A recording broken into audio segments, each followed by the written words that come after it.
কাঁদে বাবু ভাবি, তোমার স্মৃতিতে আমাদের এই পথটা দাঁড়াবে।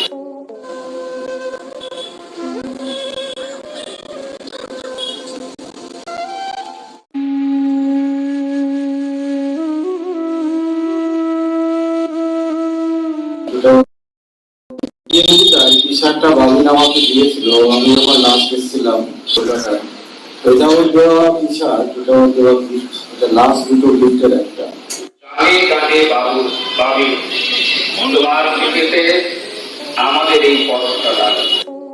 ছোট ভাইয়ের এভাবে চলে যাওয়া কোনোভাবেই মেনে নিতে পারছেন না রাহুলের দাদা, কান্নায় ভেঙে পড়লেন। হ্যাঁ ভিউয়ার্স, আজকে ছিল রাহুলের শেষ ছদ্মার আয়োজন।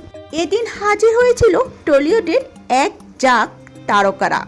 রাহুলের শোক যেন এখনো পুরো টলিপাড়া। রাহুলকে শেষ শ্রদ্ধা জানাতে গিয়ে দেখা গেল এক মর্মান্তিক দৃশ্য। রাহুলের বড় দাদা ছোট ভাইয়ের মৃত্যুতে রীতিমতো নয় ভেঙে পড়েছেন। ছোট ভাইয়ের এভাবে চলে যাওয়া কোনোভাবেই মেনে নিতে পারছেন না তিনি। এদিন রাহুলের স্মরণে সবাই উপস্থিত ছিলেন। রাহুলের দাদা বিরাট প্রতিবাদের স্থান, সবার সাথে মত বিনিময় করতে গিয়ে রীতিমতো কান্নায় ভেঙে পড়েন তিনি।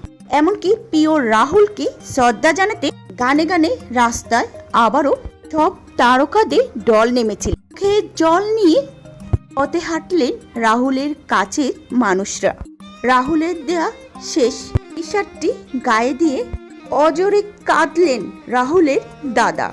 ছোট ভাই রাহুলের দেয়া শেষ জামাটি পরে স্মৃতিস্মরণ করতে এসেছিল বড় ভাই। আর রাহুলের বড় ভাই হলো জনপ্রিয় গায়ক ও পরিচালক অনিন্দ্য চট্টোপাধ্যায়।